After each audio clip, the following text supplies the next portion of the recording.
البدع والأهواء، أهل البدع العقائدية وأهل البدع السياسية. نقول بيننا وبينكم السلف، بيننا وبينكم الكتب، كان فيقول البدع بيننا وبينكم. Bismillahirrahmanirrahim. Alhamdulillah wassalatu wassalamu ala Rasulillah wa ala alihi wa sahbihi wa ba'd. Kita meneruskan bacaan kitab Bulughul Maram yang ditulis oleh Al-Hafidz Ibnu Hajar Al-Asqalani rahimahullahu taala. Kita masih di kitab Thaharah, kitab yang pertama di buku ini.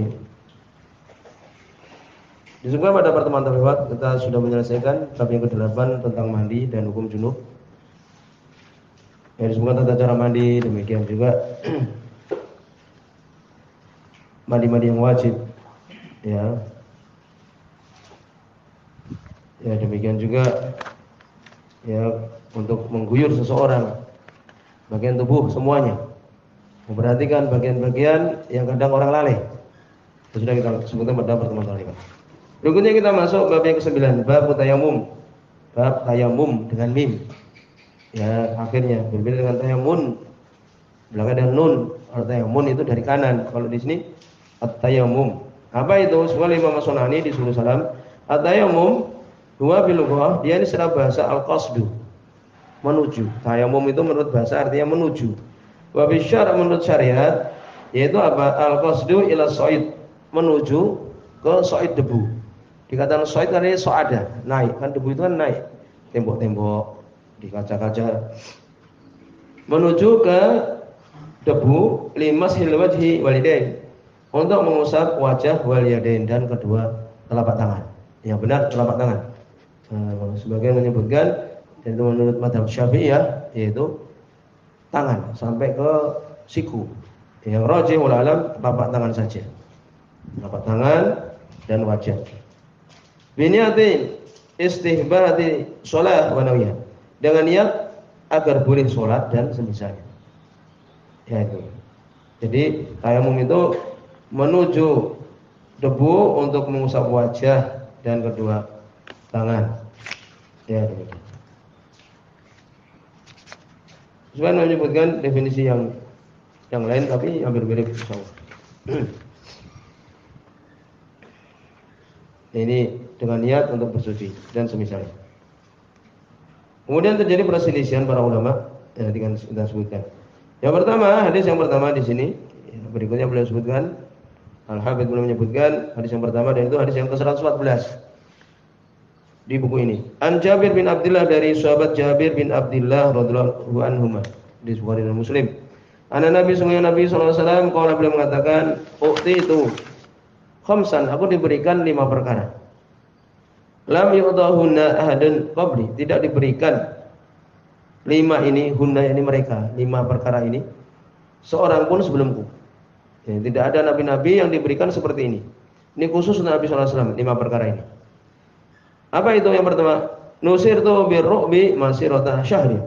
Aku ditolong dengan rasa takut yang ada pada diri musuh. Masirata syahrin, 1 bulan perjalanan. Di sebelum diserang itu 1 bulan sudah takut dulu. Kadang-kadang kalau diserang udah lari dulu. Musuhnya udah lari dulu. Dan itu banyak kejadian sendiri. Ya, sebelum ketika diserang orang udah enggak ada, sudah takut dulu. Ini diberikan kepada Nabi Muhammad SAW. Demikian juga kepada umat-umatnya. Yang kedua, wajuilat liyal ardu masjidan wa tahuran. Inilah yang jadikan syahid atau perhatian di hadis ini, di bab ini. Dijadikan untukku al-ard, yaitu tanah, bumi, masjidan, sebagai masjid. Ya, asalnya sajadah sujudu. Ya, itu masjidun.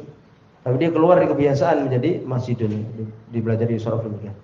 Seperti ghoroba yaghribu. Ghoroba yaghribu. Asalnya maghribun, tapi maghribun kan itu. Jadi masjid, tempat sujud. Dijadikan untukku bumi sebagai tempat sujud. Wa tahuran. Sebagai Imam As-Sunani rahimahullah taala, masjidan ini mau sujud, tempat sujud. Ya, tidak dikhususkan. Bahkan disebutkan oleh beliau beberapa hadis sahih juga Imam Ahmad, wa kana min qabli inama kanu yusalluna fi kana'isi. Dan adalah nabi-nabi sebelumku atau umat-umat sebelumku, mereka kalau sholat itu di kanais, di gereja-gereja mereka. Khusus, tidak boleh keluar. Adapun kaum muslimin boleh. Ya, untuk kemudian sholat di jalan umpamanya ketika tidak menjumpai masjid boleh. Ya, demikian.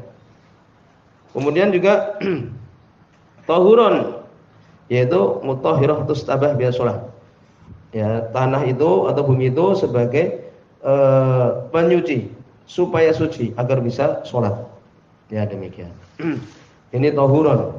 Ya, ini jadikan bagiku bumi itu sebagai tempat sujud, demikian juga sebagai penyuci, menggantikan air.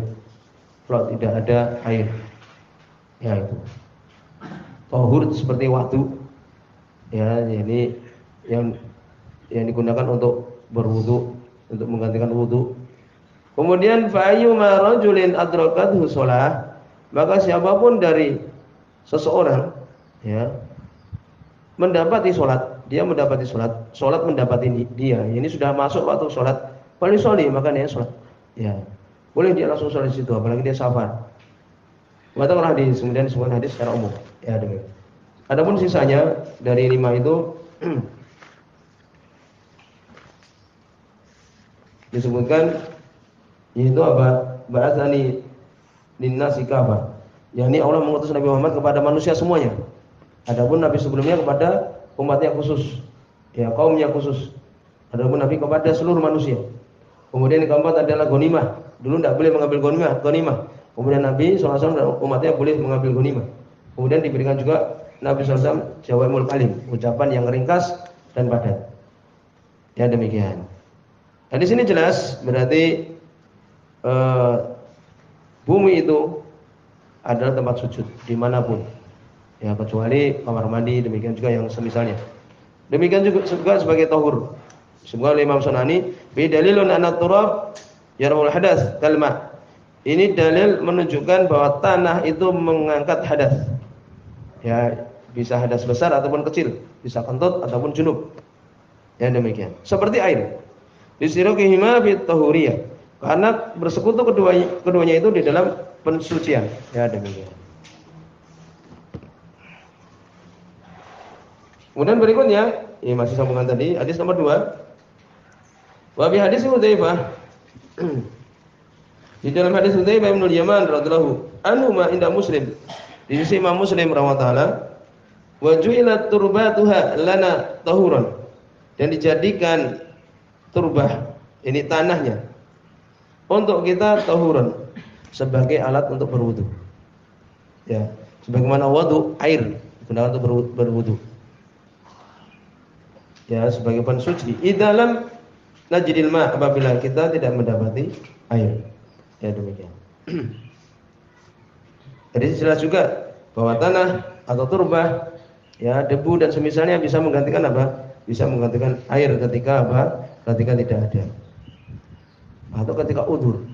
Ya, ketika sakit tidak boleh menggunakan air umpamanya. Ya demikian. Kemudian juga hadis yang ketiga. Dan itu hadis nomor 116, sambungan yang tadi. Wan Ali, demikian juga dari Ali bin Abi Thalib radhiyallahu anhu inda Ahmad.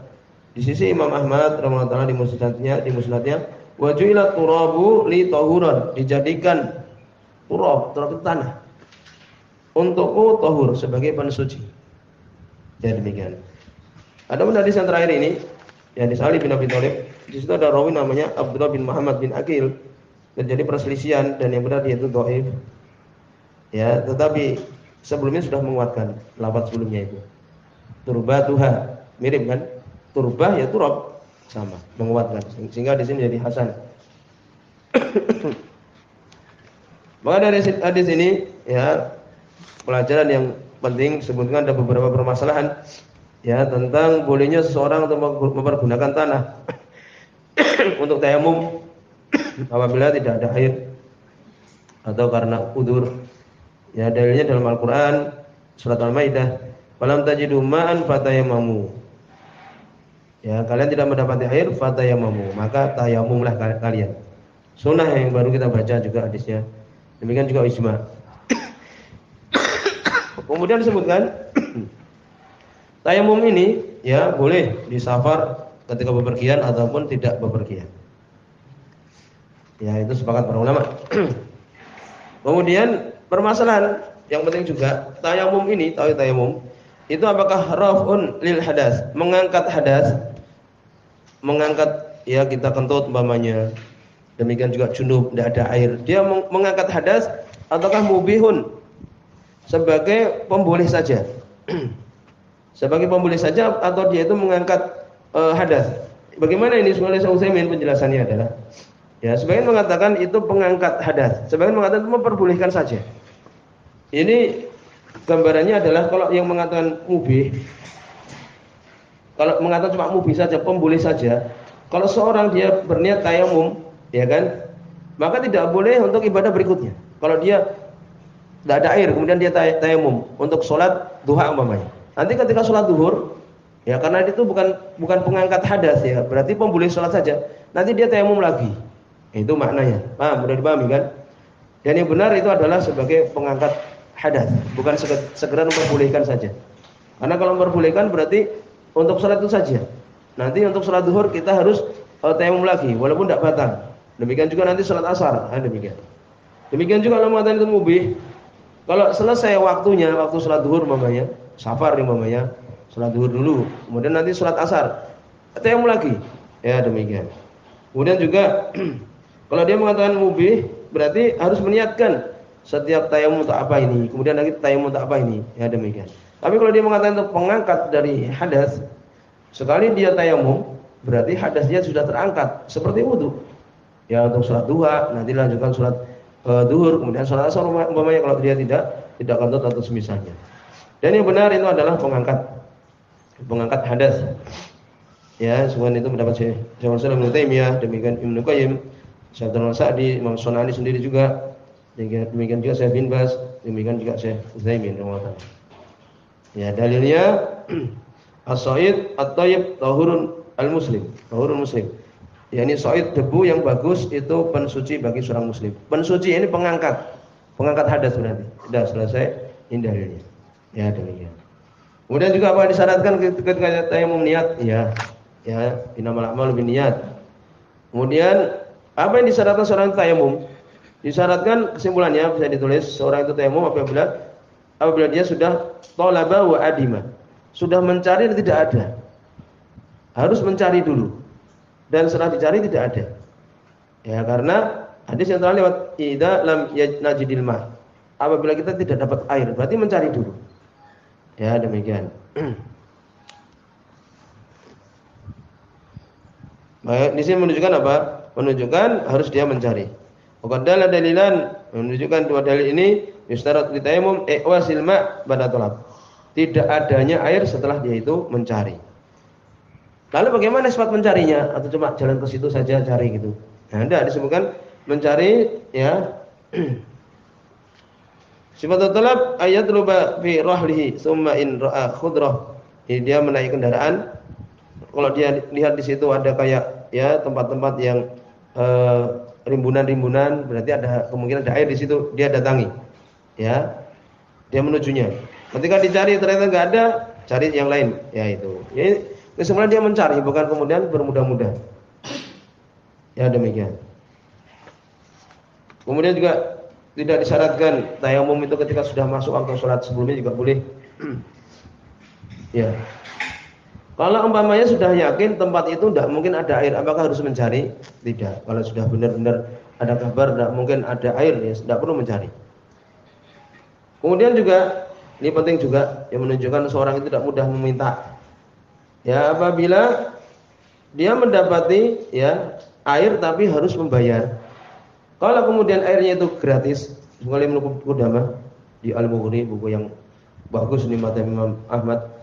In budila lahu ma li taharatihi. Kalau diberikan gratis, air gratis ini untuk wudu. Dia wajib menerima. Wajib menerima. Jadi kalau airnya gratis wajib menerima. Karena dia itu mampu untuk melakukan. Dan tidak ada minnah, tidak ada hutang budi. Wa illam yajidu ila bisamanin la yaqdir alaih. Kalau dia ya tidak mendapati kecuali harus membayar dan dia enggak punya uang. Fa budila lahu saman. Kemudian ada orang yang memberikan kepada dia uang. Ya, bagaimana ini? Ini sekarang ya kita cari nggak ada. Ada air tapi harus membayar. Kita nggak punya uang, uangnya nggak cukup. Ada orang menawar ini tak kasih uang, kamu beli air itu. Disebutkan lam yulzimhu qubul. Tidak wajib bagi dia menerima uang tersebut. Nah, ini sering disebutkan para ulama tentang seorang itu tidak mudah meminta-minta. Bahkan dikasih ya tidak perlu diambil. Ini penting masalah ini. Ya, karena apa? Li'anal minnah talhaq bih, karena hutang budi itu ada padanya. Oh iya, aku ada hutang budi kepada orang tersebut, namanya minnah. Ya, paham. Ya, demikian. Sebenarnya demikian. Tapi kalau umpamanya gratis, memang gratis ya diambil. Tapi kalau kita menerima hadiah itu ya sebenarnya boleh, tapi ini menunjukkan orang itu tidak mudah meminta, ya lebih bagus jangan menerima. Tayamum saja, orang pada tayamum kita enggak. Orang pada wudu kita tayamum. Ya demikian. Kemudian juga disebutkan